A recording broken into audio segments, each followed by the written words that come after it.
Thank you for listening to Depictions Media Radio.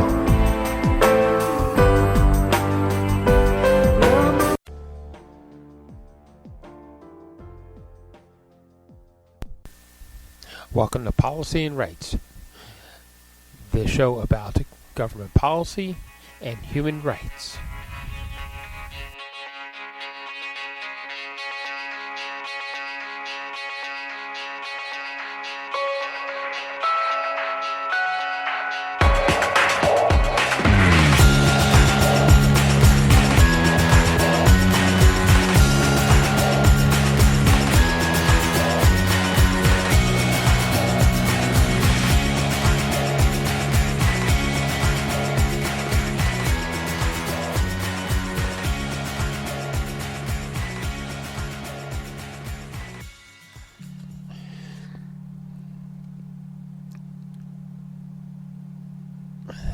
Welcome back to Policy and Rights here in Depictions Media Radio. I'm your host, Michael Clogs.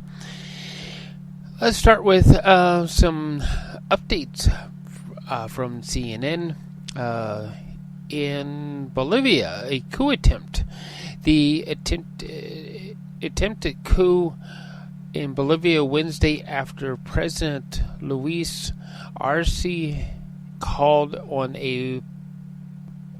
the public to mobilize in defense of democracy in response to soldiers and armored vehicles withdrew suddenly from government building in La Paz. Former Army Chief General Juan Jose Zuniga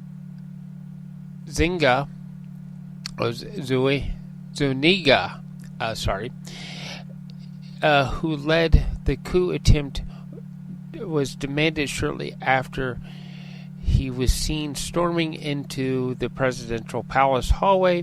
Bolivia has a long history of political instability, including military coups and failed takeovers, come as the landlocked South American country has over 12 million people struggling with a spiraling economic crisis, and that has sparked many street protests. So, small country, lots of people, little bits of money equals a lot of coup attempts and government takeovers. So, moving into the Midwest of the United States, at least 2 people are dead after 2 days of severe storms and catastrophic flooding in the Midwest. Inundated homes and forced evacuations. The latest bout of intense rainfall put pressure on the Rapidan Dam near Minnesota, prompting alerts and an imminent collapse. Geez, I got to get my tongue together today. Assessment and response efforts are underway as the area has seen significant damage and loss of infrastructure and property, as well as a result of partial failure and raging waters. The river has swallowed a home, a power station, and power poles, and a steel shipping container, county equipment, and more, says the Blue Earth County Administration Robert Meyer. So, and cell phone ban. A growing list of school districts in the U.S. are moving to ban cell phones from the classrooms as educators voice frustrations about students using devices. In the New York City public schools, the nation's largest district, around 1 million students, could formally announced a cell phone ban as early as January.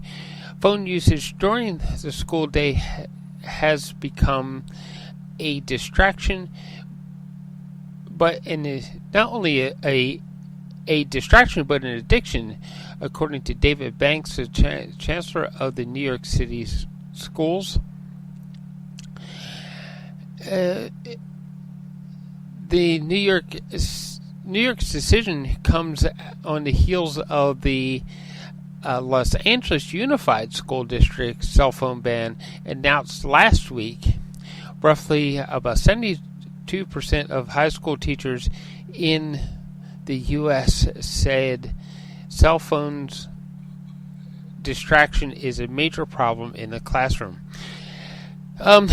In Canada, Alberta has introduced a cell phone ban, and again, it's coming down to students are distracted by their phones, and it becomes a disruption.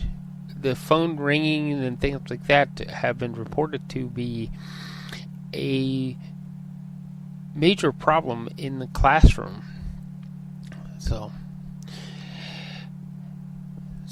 moving on, we're going to check in on the BBC reports and see what is happening there.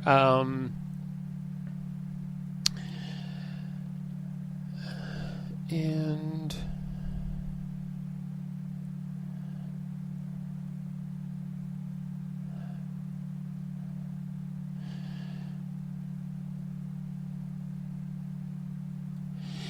okay, so Prime Minister of the UK, Rishi Sunak, and the Labour Party leader, Sir Keir Starmer, went head-to-head in a final debate ahead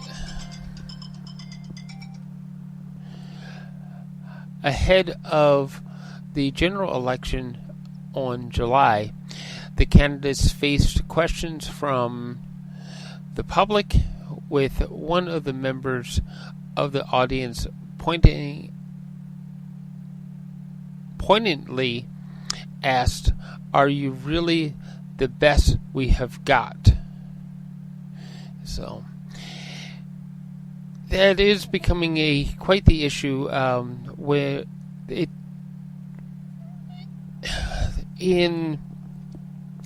when we look at the presidential race in the United States, it's already narrowed down to two candidates that, and they haven't even hit the what's called the primary election to see where people vote to see who is actually going to run for the Republican Party versus the Democratic Party, and who the ultimate candidates are to run for the president. They've already narrowed it down to basically Donald Trump or Mr. Biden, and it's a very unusual situation. There's usually a primary to narrow down the candidates, and there are a lot of questions in Canada when people are looking at because there's going to be an election coming up soon, and we're going to actually hear a little bit about the Canadian election and a petition that has been issued in one of the segments ahead. That the leaders of the parties are they really the best it has to offer, because no matter which way you vote, there are no real answers to the issue. No one is putting forth a plan that really is going to solve the climate crisis problems, the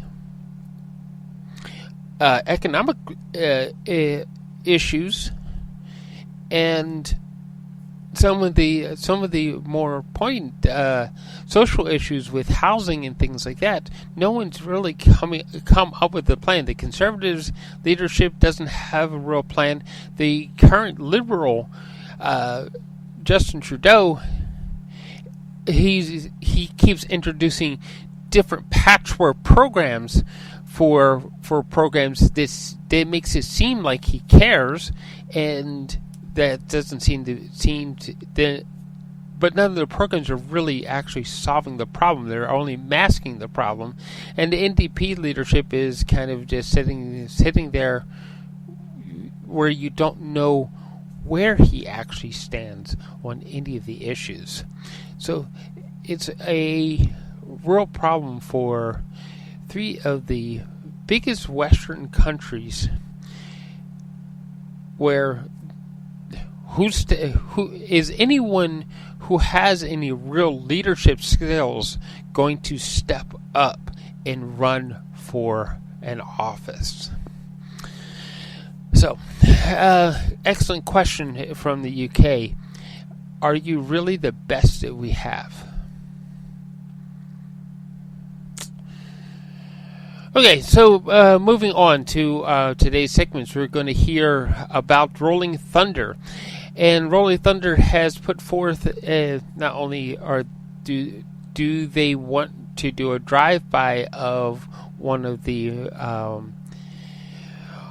monuments in Ottawa, but they also put forth a petition because, well, it was decided that they're going to push the election, the vote for the election by 1 week, which would give certain MPs, or a lot of the MPs that would miss the golden pension time frame by about a week, versus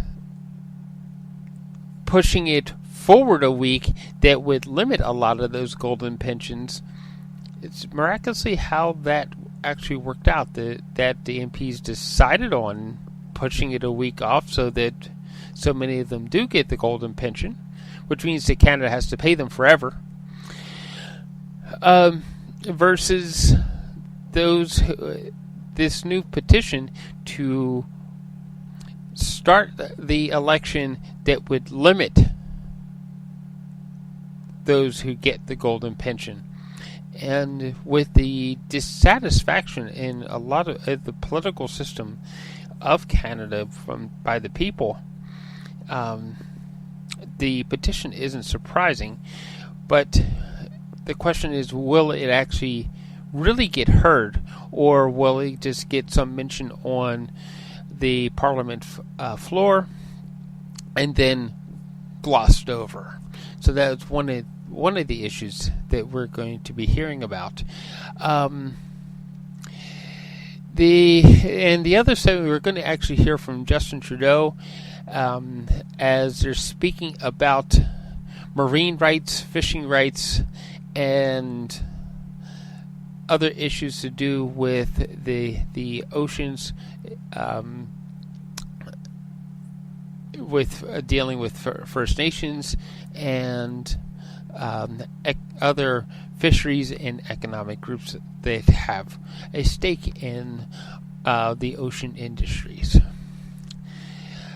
So why don't we move forward, and we're going to hear from the Parliament press room from a couple days ago, as a petition was introduced to push the election forward and ask people to vote, to actually cast votes and count votes towards the election a week ahead of the normal scheduled election.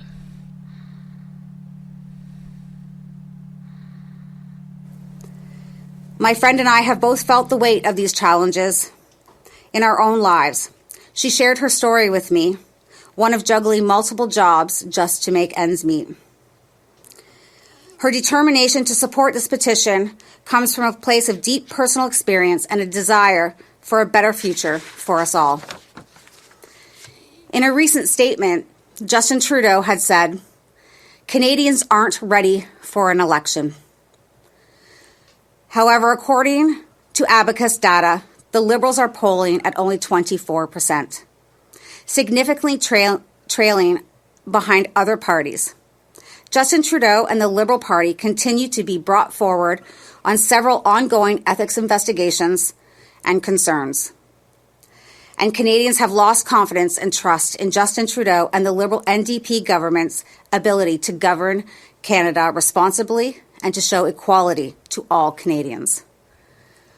Petition E5024 is your way to tell them just how ready you are for an election. This ends when the people say it does. Let's show the world what democracy truly means. Together, united, and unwavering in our belief that every voice counts. Spread the word, share this petition in your communities, workplaces, and social circles. Let's ignite a movement that transcends political divides and champions the values that define us as Canadians.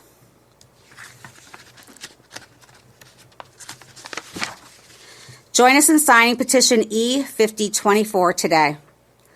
Let's safeguard our democracy and build a future where every Canadian can thrive. Together, we are stronger. Thank you. Neil?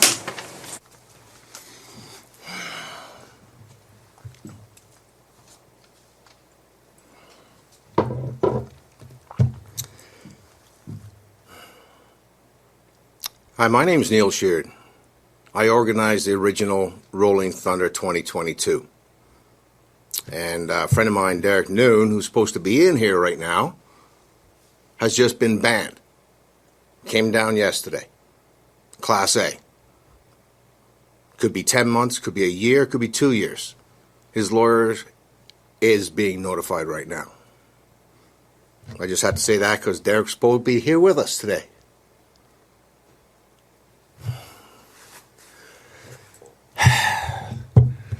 The reason I'm here is because we're doing Rolling Thunder Ottawa 2024.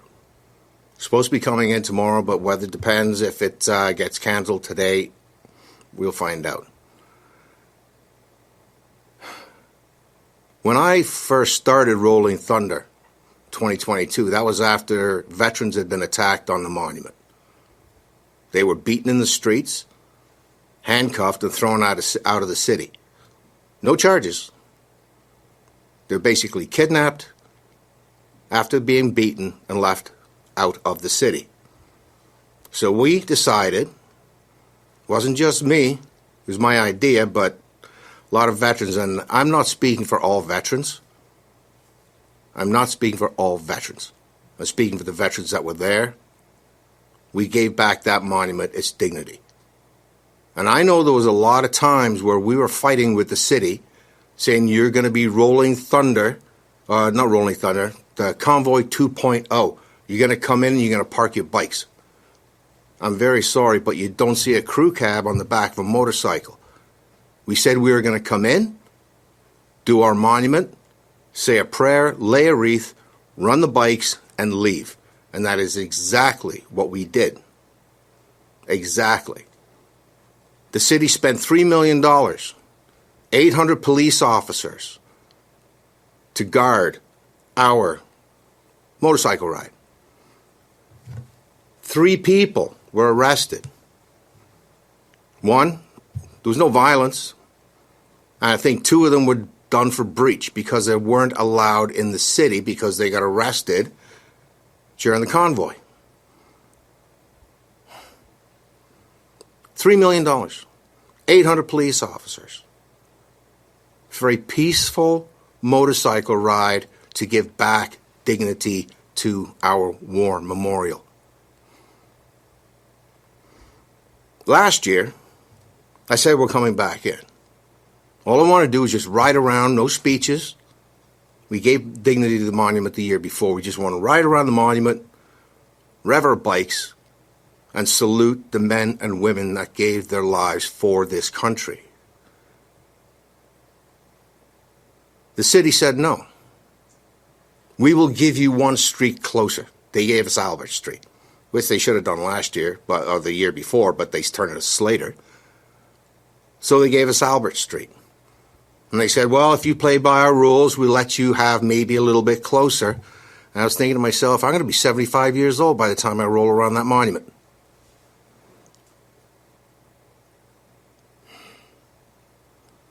This year, I said, okay, tell you what, we played by your rules last year.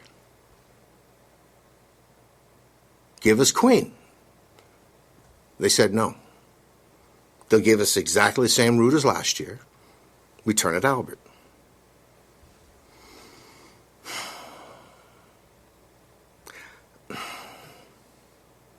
I want to know who's making these decisions. We've done exactly what we have said we did. We did exactly what we said we are planning on doing every year. Are they still that hurt? Motorcycles are not going to stop in this city and stay for weeks. It's a big, loud motorcycle.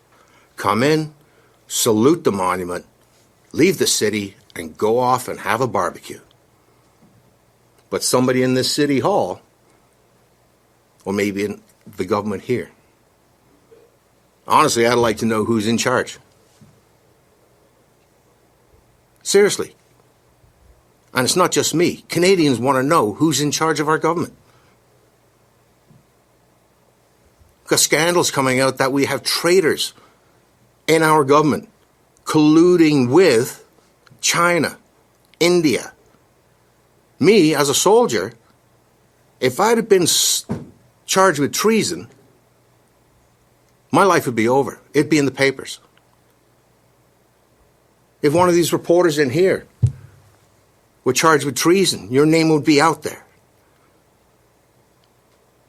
But as a veteran, as a soldier, if that happened to me, my life would be over. But if you're a politician, ooh, that's even worse. Because if one of these politicians has access to our state secrets, who are they? Canadians want to know. Would somebody have to do with the Winnipeg lab? Anybody? We need to know. We need to know as Canadians, if we're going to go to the polls, are we going to be voting for someone who's in the pocket of China, India? And honestly, doesn't matter if you're Liberal, Conservative, NDP, Bloc, the Green, your name should come out. If you get charged, we have the information. We will see you in court. Prove yourself innocent. That's the way it works in our country. If you get charged, you have to go to court to prove yourself innocent. Then you run for office.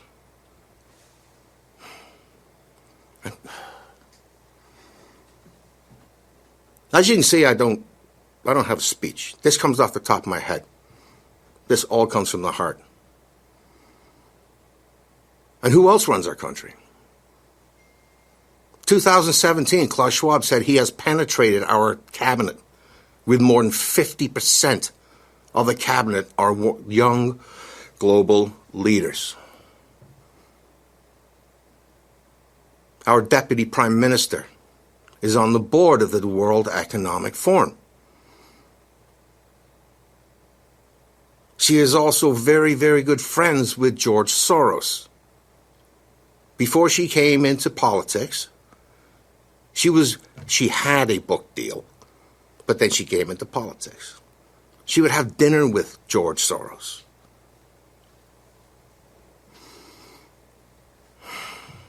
Who's running our country? So Rolling Thunder is there to salute the men and women that gave their lives to defend this country from what is happening now. They fought against tyrants. They fought against dictators.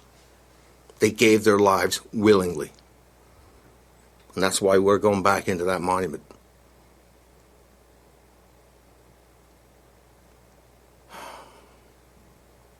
Something else. You know who politicians are afraid of? They're afraid of three things. I mean they're terrified. They're terrified of a free vote.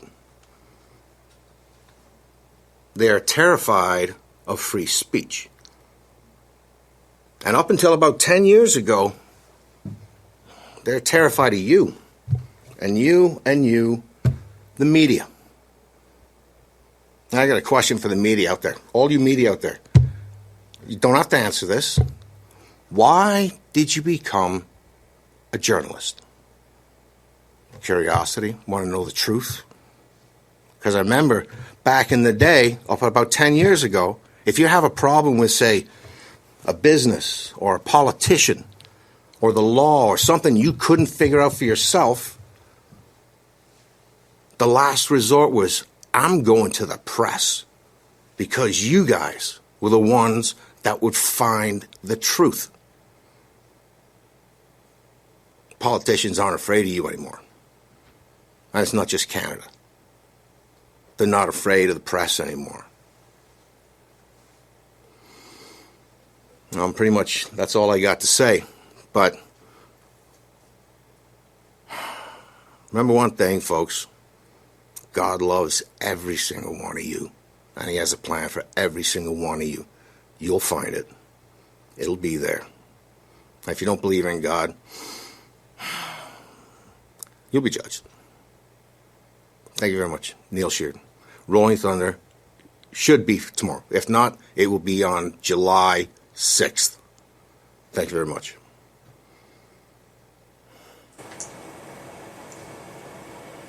Can you clarify why Derek Noonan isn't here? Was he trespassed from? He's not been trespassed. So what's preventing him from? He's trying to find out. He called the sergeant at arms.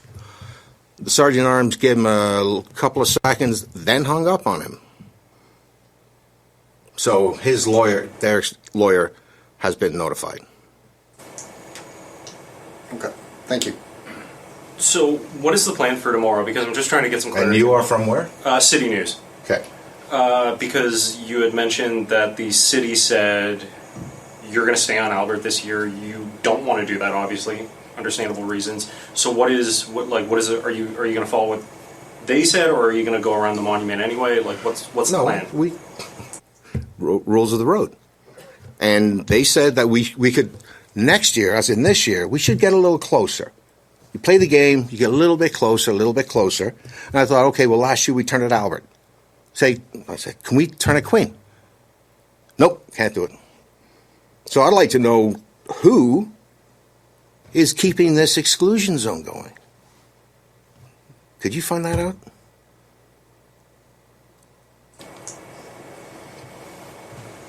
What is the plan going forward for like the broader convoy movement? Because I remember 2 years ago, This convoy? It's never been a convoy. Convoy is big trucks. No, I get what you mean, but I'm just No, trying but to say. that's just it. The first year is a Rolling Thunder convoy. Convoy means trucks. And the media kept pushing convoy, convoy, convoy, convoy. And everybody thinks convoy, oh my God, sorry, folks. Oh my Lord, the trucks are coming back. Carry on. Okay, so broader movement. Yep. Okay, what is the plan going forward exactly? Because I'm just trying to, like 2 years ago when there was Rolling Thunder and when there was the anti-vaccine mandate protests on the Hill, I don't want to say you guys because I don't know necessarily how involved either of you were or weren't in that. Did your own newsers, did your own communications pretty effective at getting the message out? Now you're coming through the press gallery. Is this an attempt to try and apply more political pressure? Like, what is the plan going forward? Because I'm just trying to suss this out. Okay, well, Derek asked me if I'd like to come over and speak because he knows that Rolling Thunder is near and dear to my heart, and it should be to Canadians, about the fact that veterans and motorcycles just want to drive around and let people know this is happening. There's no... That rant I went on about the government, Right. right? That's why we have 5024. But from now on, okay, Rolling Thunder is supposed to come in from Antrim, come up. I was supposed to go around the monument, or we were supposed to go, but we turn at Albert, rev our bikes, salute that monument, get back on the 417, out of town, go to a barbecue. That's it. Every single year from now on. That's what it's supposed to be. Have you ever heard of Rolling Thunder in the United States, where they leave D.C.? They go by they're in Washington, D.C.? Heard about that? I have not. Okay, you might want to look it up. And what it is, it's veterans and patriots who support their veterans that have died.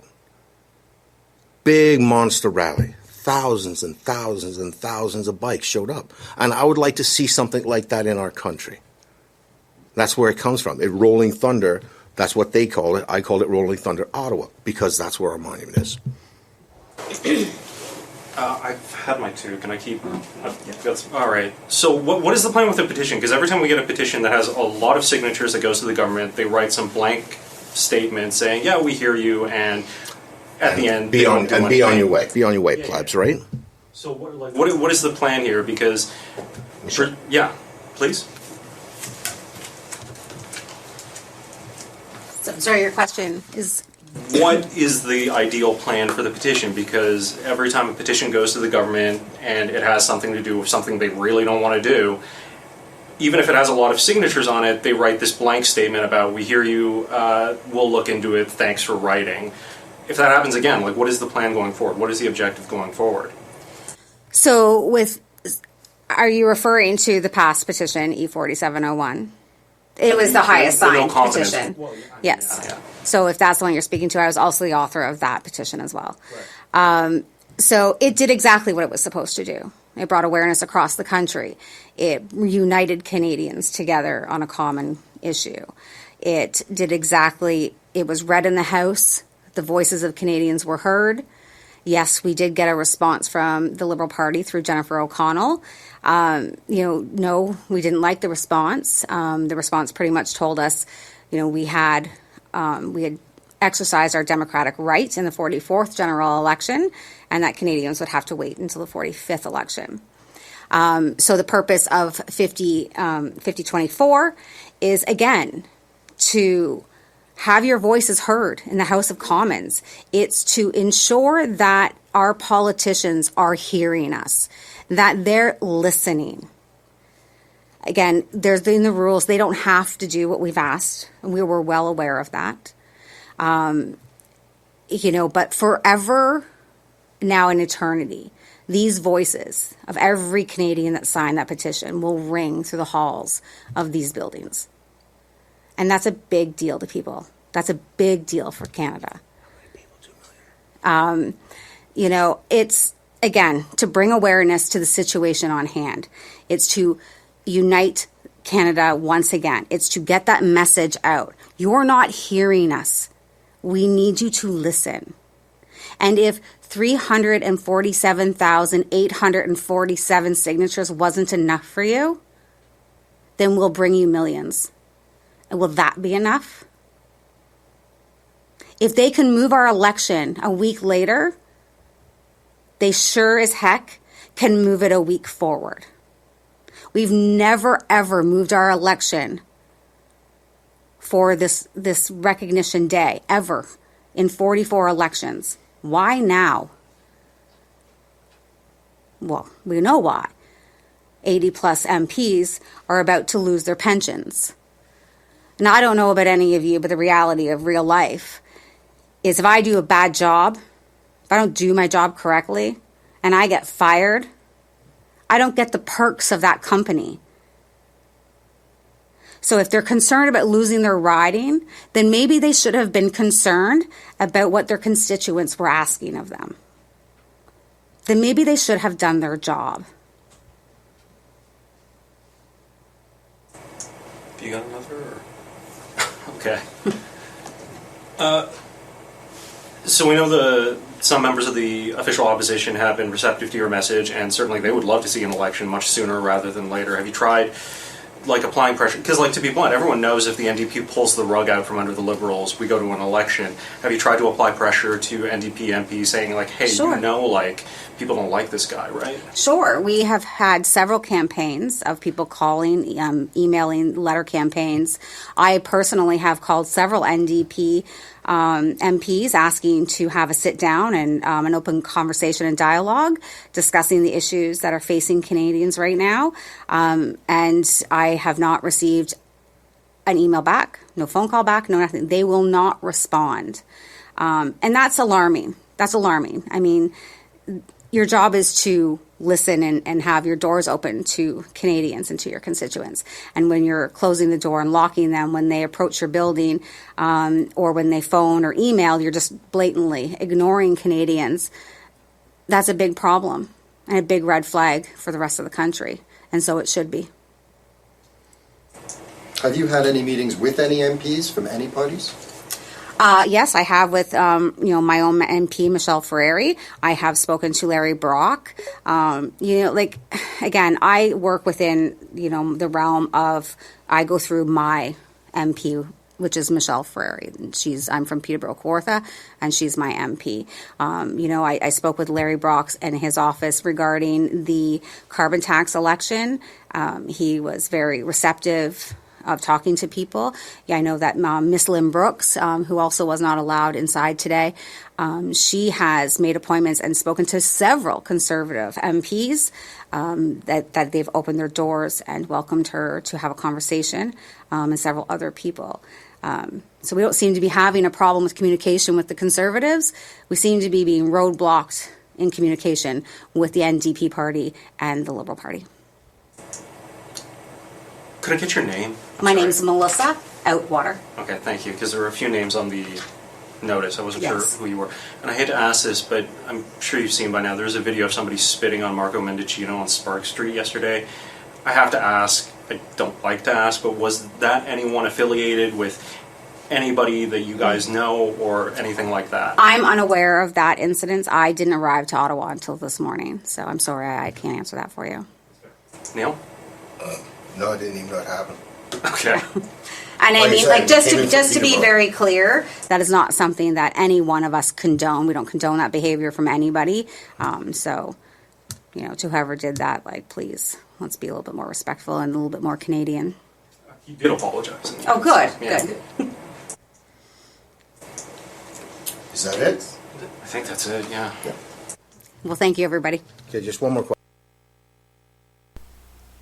Okay, and the next segment is Justin Trudeau in Vancouver as he announces an Indigenous-led $335 million initiative aimed at protecting and conserving marine wildlife in the Northern Shelf, Borigin, and the Great Bear Sea region on the coast of British Columbia. He also will make comments on the results of the June 24th by-election in the Toronto St. Paul's. Conservative candidate Don Stewart scored a upset win over the Liberal candidate Leslie Church by a margin of 42.1%. So let's move on to that segment.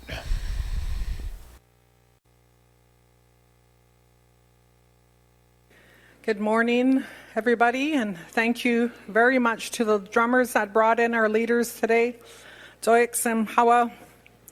Good morning, everybody. Today is a really great day. This has been 20 years in the makings for our communities, and that we know today that our ancestors that came before us are here with us today as we do this really important work.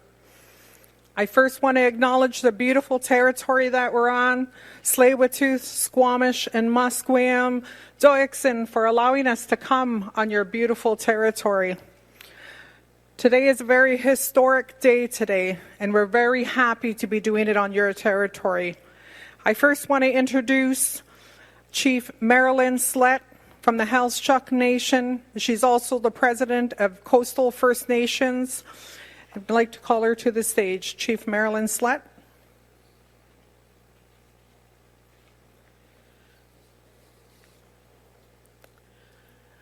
Good morning.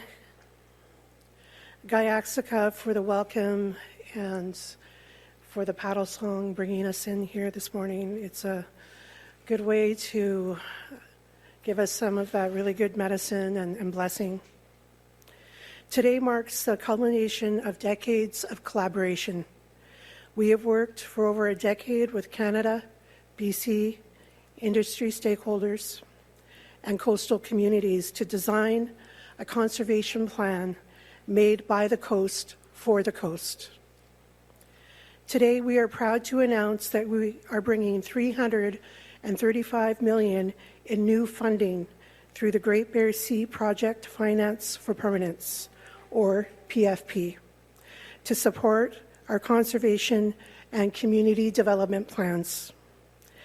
This includes investments from the governments of Canada, British Columbia, along with our philanthropic partners.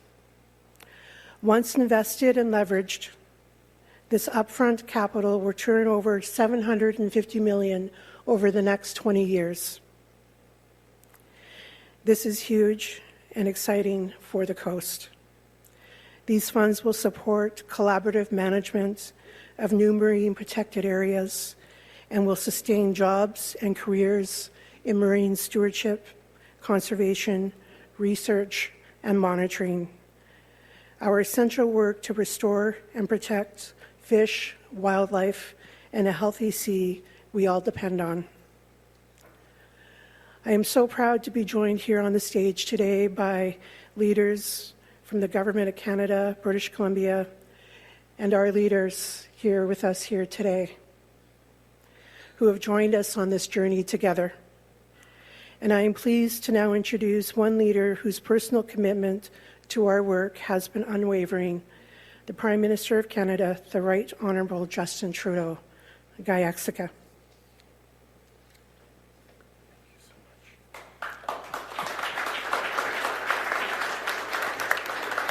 Thank you for your kind and important words, Chief Slett. Marilyn, thank you for starting us off the right way. Thank you, Christine, for acknowledging the land and starting us off well.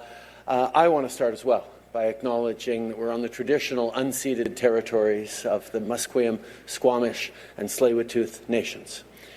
C'est un grand plaisir pour moi d'être accompagné des ministres Leboutillier et Wilkinson, ainsi que nos excellents députés Wilson Miao, Joyce Murray, Talib Nur Mohammed, and Patrick Weiler.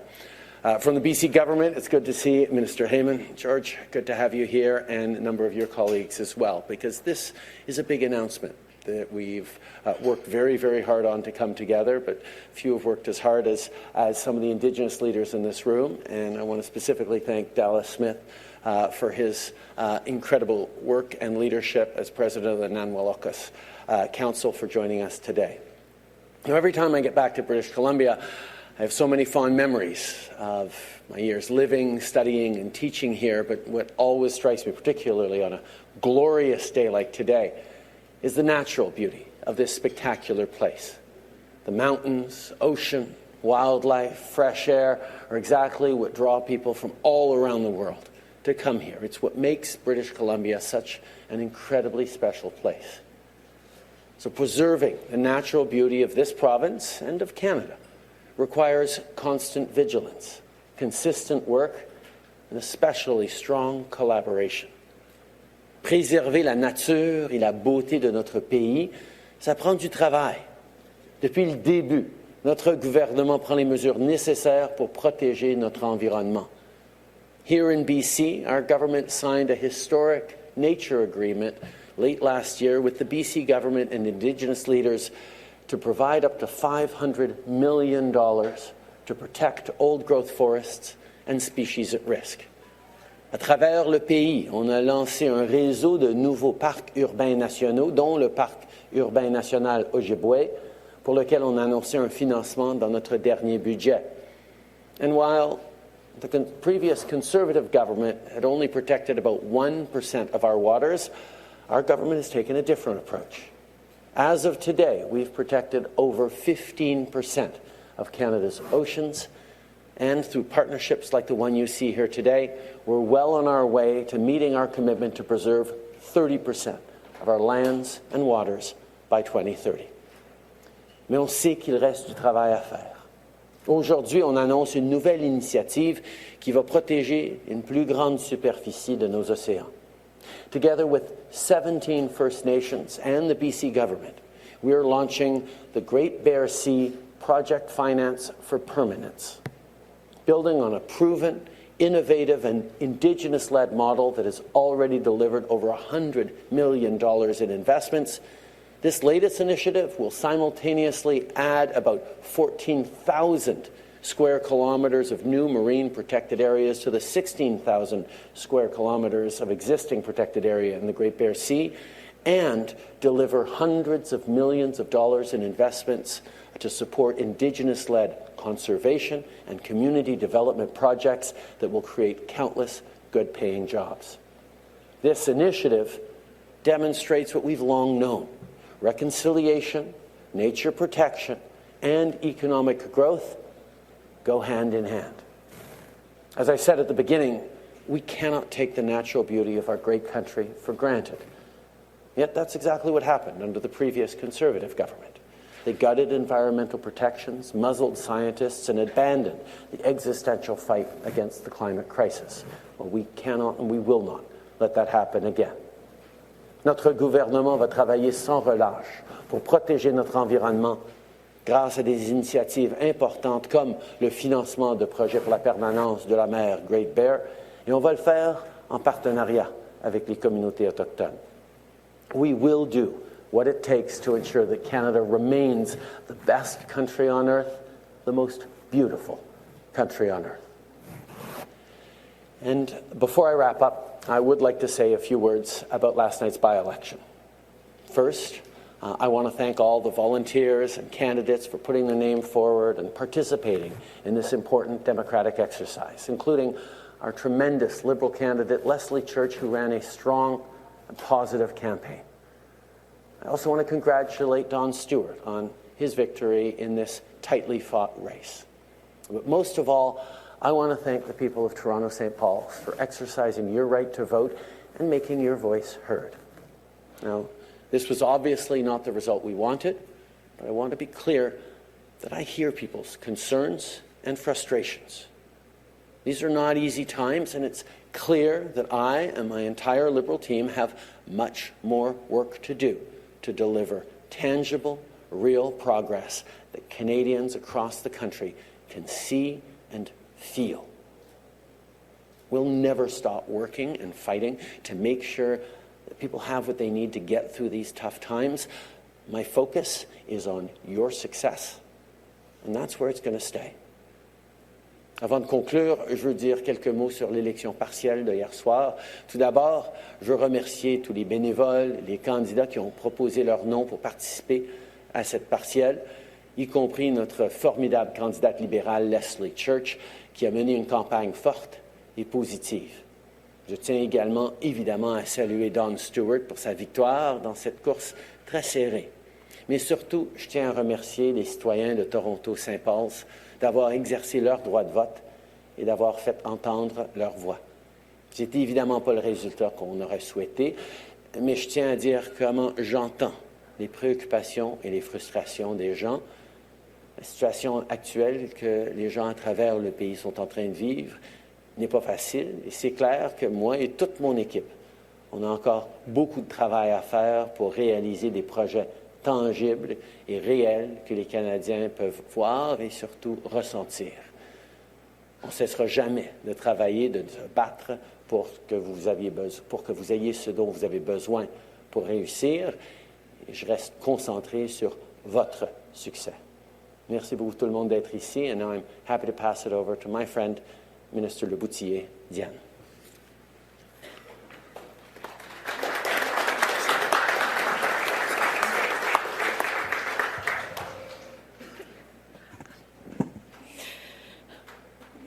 Merci, Monsieur le Premier ministre. Bon matin à toutes et à tous. Good morning, everyone. Écoutez, c'est vraiment un honneur de me joindre à vous ce matin sur les territoires des nations Musqueam, Squamish et Tsleil-Waututh, et en si bonne compagnie avec le chef Campbell, la chef Slett, le ministre Heyman, ainsi que les dirigeants des Premières Nations de la côte nord du Pacifique. I want to begin by saying how grateful I am to Indigenous peoples who are profoundly connected to these lands and waters and who have cared for them since time immemorial. I appreciate your deep ecological knowledge and your willingness to share it so that together we can create a better, healthier and safer future for everyone. Au cours des dernières années, notre gouvernement a fait des progrès pour soutenir les efforts menés par les Autochtones pour conserver la nature et protéger la biodiversité. Through Project Finance for Permanence, also called PFP, we are coming together to protect nature and halt biodiversity loss. Once complete, these large-scale projects could protect up to 1 million additional square kilometers of land and water and help Canada meet its 30 by 30 conservation targets. Is there one message I can leave you today, is that great things can be accomplished when we recognize the tremendous leadership of First Nation when it comes to working together and managing long-term, large-scale and groundbreaking conservation efforts such as this one. The Great Bear Sea is an ecological and cultural jewel, and like all precious things, it must be protected and conserved. We owe it to our children, grandchildren, and great-grandchildren. Je tiens à remercier tous ceux et celles qui ont participé à ce travail colossal et à vous féliciter d'avoir transformé votre vision en réalité. Reaching this final agreement is an incredible milestone, and I hope it's another meaningful step along the path of reconciliation. Je vous souhaite beaucoup de succès. J'ai bien hâte de suivre vos progrès dans les mois et les années à venir. Merci à tous. Thank you, everyone.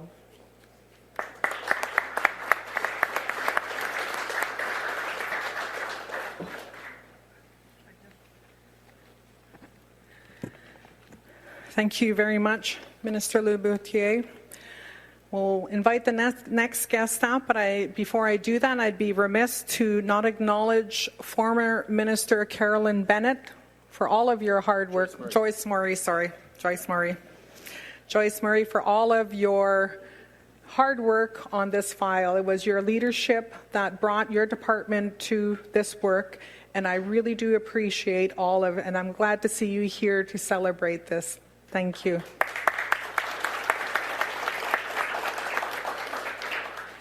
Next, I would like to invite George Heyman, Provincial Minister of Environment and Climate Change Strategy, to the stage.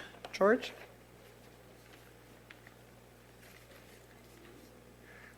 Thank you very much.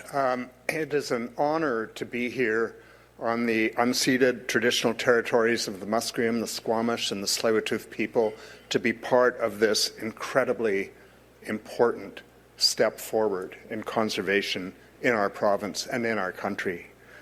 BC has approximately 18.6 million hectares of protected and conserved areas, which include over 100 marine protected areas and numerous islands and coastal areas, making up just shy of 20% of BC's total land area.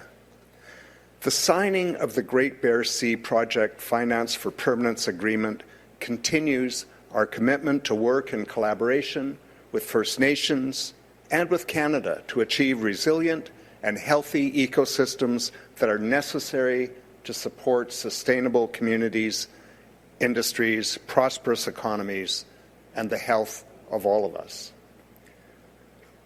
It takes a long time to get to a day like this, and it takes a lot of people, leaders, staff, the Indigenous people who have lived in that territory since time immemorial. I remember when I first took office 7 years ago, people coming to me and saying, please make sure we don't lose the progress on the Marine Planning Partnership. That's one of the reasons why being able to be here today is so significant for me. Today's announcement will help us all achieve our desired goals of conserving and protecting 30% of BC's land base, as well as 30% of marine areas by 2030. The creation of Marine Protected Areas Network in the Great Bear Sea is a huge step forward in achieving our collective conservation goals and will help build a truly sustainable economic future for the North Coast. It's a major milestone. 13 years of work for the BC government, couple of decades of work of the First Nations who had this vision and were determined to achieve it, and of course many, many, many more decades of the history of Indigenous people in the region. We will create new jobs, thousands of new jobs, permanent jobs. We'll advance sustainable fisheries. We'll create economic opportunities throughout the region, as well as supporting Indigenous guardians to protect and conserve the region.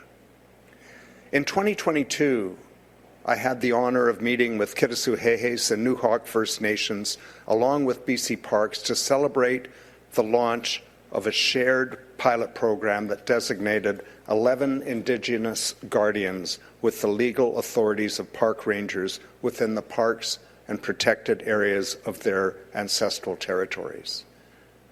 This will be the first of many such initiatives, and it has been a huge success. That summer, I had the opportunity to visit with many of the guardians in the very special areas of the Great Bear Sea. Chief Nislos took me through the deepest mud he could find so I could see grizzly bears. And I also had the opportunity to meet with some of the guardians on the boat. Their pride was palpable. Their competence and their knowledge was stunning. I knew at that moment that what we had begun with the agreement with the Kitasoo-Hehes and the Newhawk was simply the first of what must be many, many more such agreements to collaborate. I'm pleased to see the depth and breadth of this work moving forward today as we celebrate the signing of the historic agreements between 17 nations, Canada, and BC. We have a shared goal of advancing Indigenous-led conservation, stewardship, and sustainable community well-being linked to real economic opportunities throughout the Great Bear Sea. Our $60 million contribution will help create the largest marine protected area network in Canada and also supports the continued implementation of the Marine Plan Partnership with our many partner nations. It's a great example of how government to government collaborations help maintain the health of marine ecosystems and support sustainable development opportunities, all of it in the spirit of our reconciliation efforts. Thank you all for the important work that has led to today. Chiefs, guardians, staff in both levels of government, and the philanthropic sector for making today a reality. Together, we'll continue to make a difference. Thank you.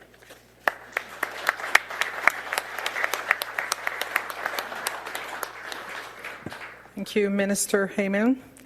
I'd like to invite Dallas Smith, President of Nanawakla's Council, to the stage at this time.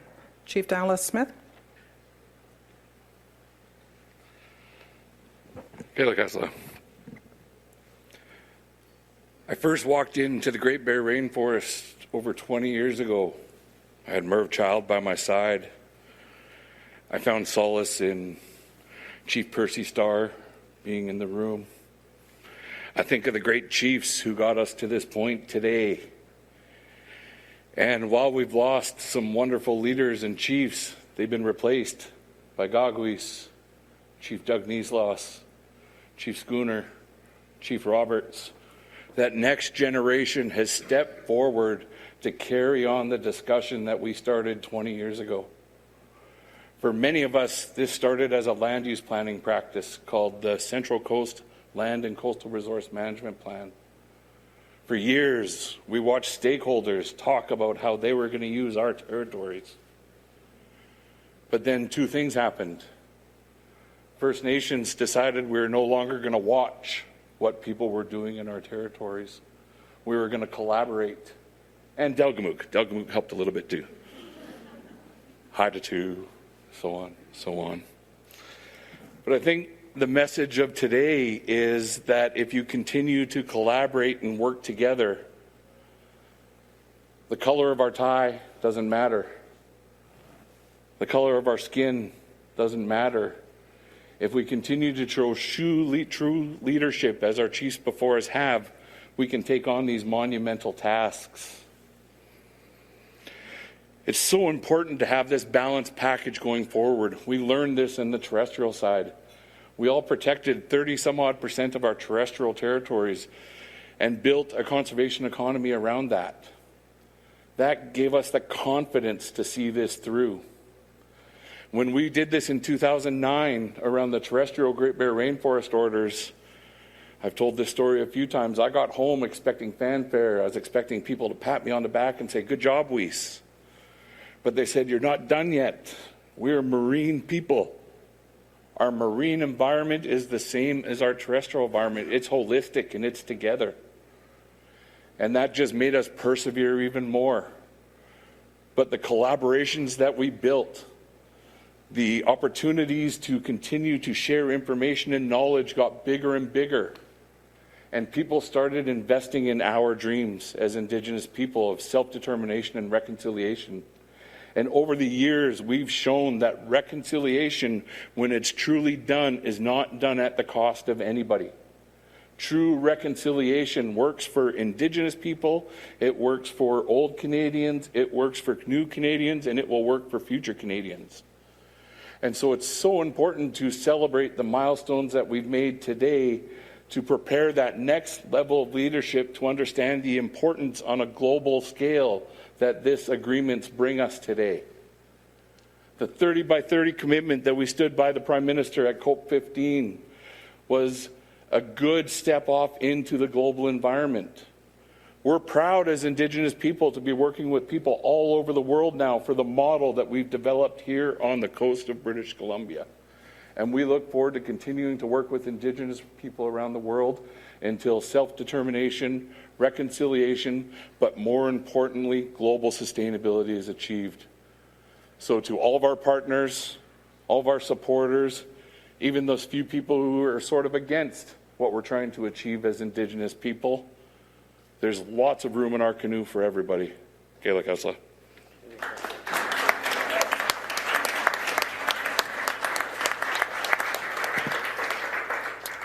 Hawa Dallas.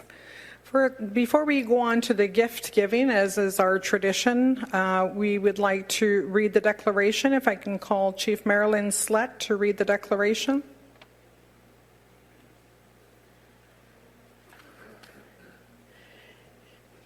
Thank you, Christine. And to articulate our commitment as leaders and communities and nations, we have a Great Bear Sea Declaration. First Nations across the North Pacific coast, Great Bear Sea, have cared for and governed these lands and waters since time immemorial. Today, First Nations, Canada, and British Columbia affirm our shared commitment to carry forward this tradition of coastal and marine stewardship. We will work together and with stakeholders and partners to advance a network of marine protected areas, foster sustainable economies, reduce marine pollution, and promote healthy and resilient coastal ecosystems and communities. We will work in the spirit of reconciliation, respect, and partnership to uphold and demonstrate world-leading models of collaborative governance and Indigenous-led conservation for the future of this coast and for the benefit of all. Our commitment today will leave a legacy of hope and prosperity for generations to come. Gayaksika.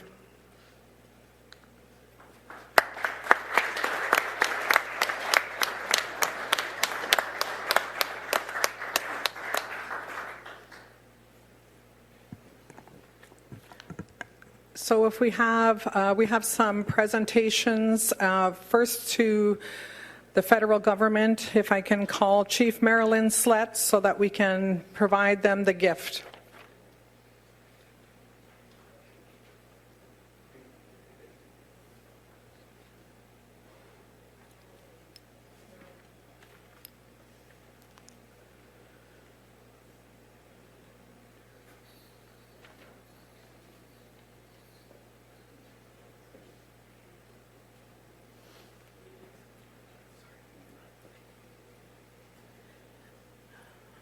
On behalf of our leadership here today and our communities, we would like to present this gift to you. And it comes with much gratitude for the work that we're doing and the work that we've presented here today and the work that we're going to do in the future. Wallace Gayaksika, so much for your support. We really appreciate this. You know, today has been a momentous day for our communities. It's that vision of our leaders that came before us around the continued protection of our territories that benefit everybody. And this is something that we've always done in collaboration. And this gift is for you to signify our work together and our gratitude and our partnership. Gayaksika.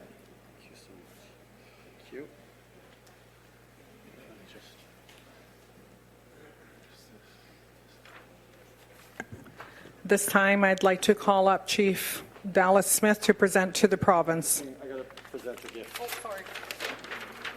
Sorry, the Prime Minister will present a gift back.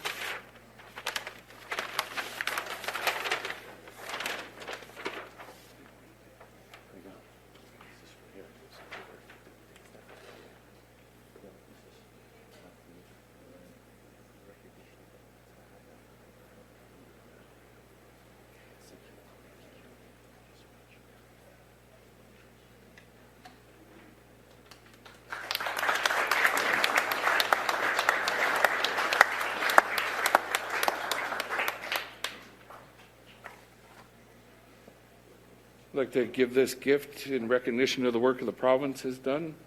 Diego Madelpi made these beautiful pieces for us, and so I don't know how you and the Premier worked this, but I don't know if it's flip a coin, I don't rock, think paper, so. scissors. I'll see it in his office next week. I think so. Thank you so much, George.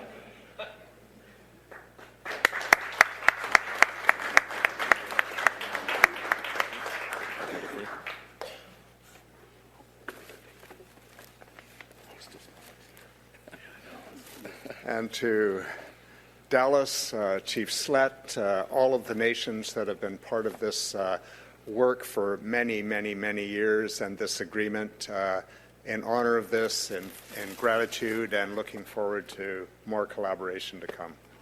Thank you very much. It's not even my birthday.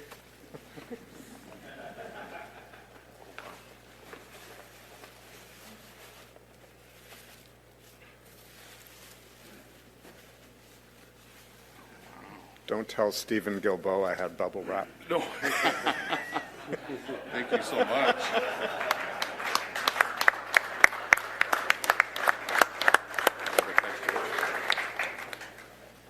The Premier gave me a blanket last week, and I didn't even make a joke.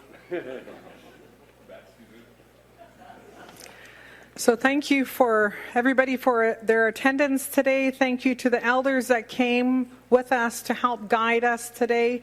We really do appreciate it. This brings to a close the press conference, and we thank everybody for being here today. Hawa, Zoix, and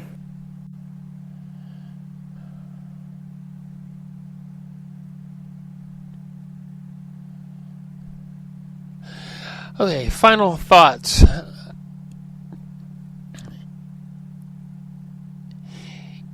Some things were mentioned about the press and the press systems in North America, and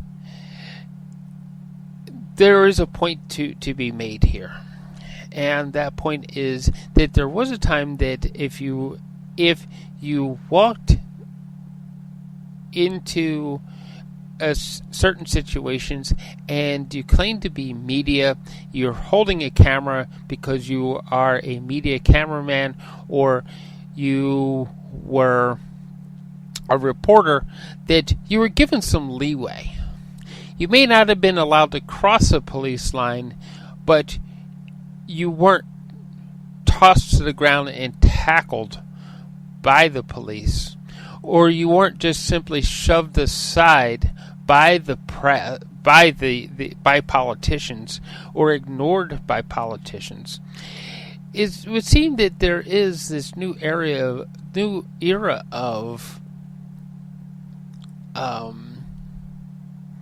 how to handle the press, and it includes arresting camera guys. That if you're holding a camera, in order to capture that camera, that they arrest you.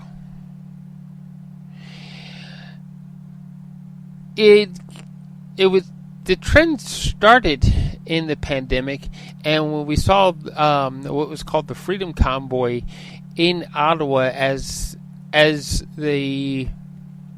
people sat in Ottawa in order to protest the vaccinations for COVID-19, that one particular instance I remember seeing on YouTube was a reporter who was told that if he didn't pack up his things and go back to Alberta, that he would be arrested. There was other incidents as this trend started in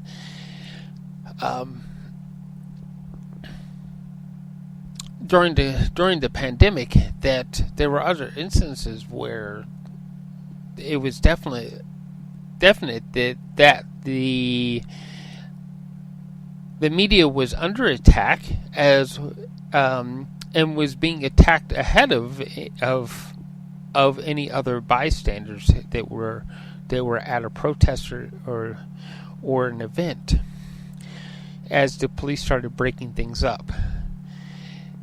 That they aren't even allowing, police in some situations aren't even allowing the media to stand by police lines as things are happening, that they're being chased off, being threatened. There's a lot going on. And it does lead to a way of thinking that what is being hidden by the government, that they won't allow the media to even cover certain things. What is really the thinking of the politicians, that they want the media pushed aside rather than answer questions. The people, you are the people who are out there listening to my particular voice. We have to demand the right to know. We have to demand that we are told the truth and not just some glossed over version that is designed to sell the next cell phone series. We have to demand that our voices get heard by the government, that if a petition is put on the floor, that it is actively answered and not just glossed over, saying, we heard you, but we're moving forward with business at hand. Thank you for listening to Policy and Rights. I've been your host, Michael Clogs. Please find that subscribe button so you can help us spread more love around our world and more truth to all those who want it.